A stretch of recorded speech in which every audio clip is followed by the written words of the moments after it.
This is our Wikipedia article question generation and answering system. Let's start with our question answering system. This is the structure of our system, and we start with an input question document. We split this into the specific questions so that we can run it through our system. First, we classify the question, so we're looking for specific words like who, what, where, when, and why. And then we use Spatie to extract the subject, any prepositional phrases, direct objects, and verbs using part of speech tagging and dependency parsing. Otherwise, we'll default to a yes or no question. For binary questions, we use the vector similarity function to compute the similarity between the word embedding representations of the question string and the sentence strings in the text. We return the top 50 most similar sentences and check if a certain number of tokens in the question string is contained in these sentences. If the threshold is passed, we return yes, else we return no. We also check for negative connotation words, and if they are contained in the sentence string, we return no. After answering binary questions, we start answering our W questions. So in order to do this, we use Spatie's dependency matcher, and we try to construct a pattern using dependency parsing and part of speech tagging to look for certain relations and structures in the text that we're matching to. So here's an example of a dependency pattern for the question, who stole the cat's hat? So we're looking for a root that has the word steal, and then we're looking for the word hat anywhere in the dependency tree, and we're looking for some type of subject that is a noun or proper noun. Once we have the input text and the dependency pattern that depends on the type of question, we pass this through the dependency matcher 5 times using the most specific and then increasingly general patterns to match to. And then we combine all of those into a large set of sentences. Now we use vector similarity on these sentences. Yes, so we take the output of the dependency parser and we tokenize these sentences and extract the corresponding vector representations for these tokens. These vector representations are provided by Spatie's and Core Web LG module. And then we compute these the vector cosine similarities between these vectors and the vectors for the question string. Next, we output the top 50 sentence strings in the text that have the highest vector similarity with the question string.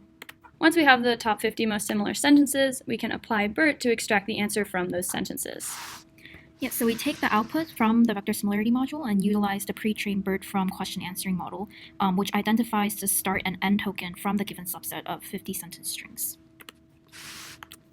Here are some generated answers that it does well on. And it's not perfect, but it generally gets the correct type of answer when giving incorrect answers. The question asking system. So as an input, we pass a text file and the number of questions which need to be generated by the ask executable. So the text file is converted into an infograph. The infograph has named entities, and every named entity in the text file is connected to every other named entity in the form of a graph. This is an example of a graph, an infograph. So Cristiano Ronaldo scored 50 goals in the Premier League in 2008.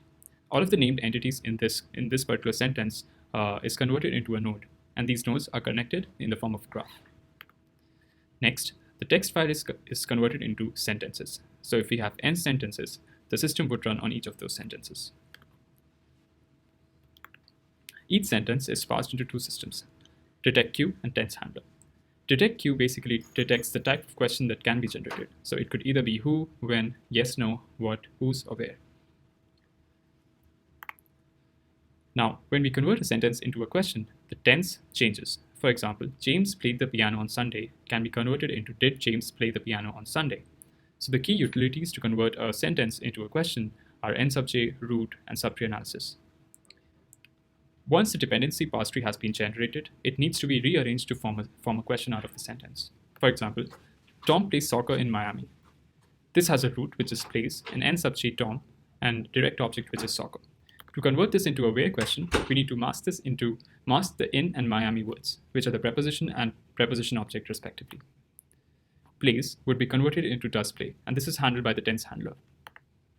Once we mask Miami and in, we rearrange the objects, the n_j and direct objects in the form of a question. So where does Tom play soccer is a question that will be generated by the system. Next, the named entities have special cases. So it could have a pronoun, a determiner, or a subtree competence. Once this is handled, this is passed into the rearranged parse tree nodes component.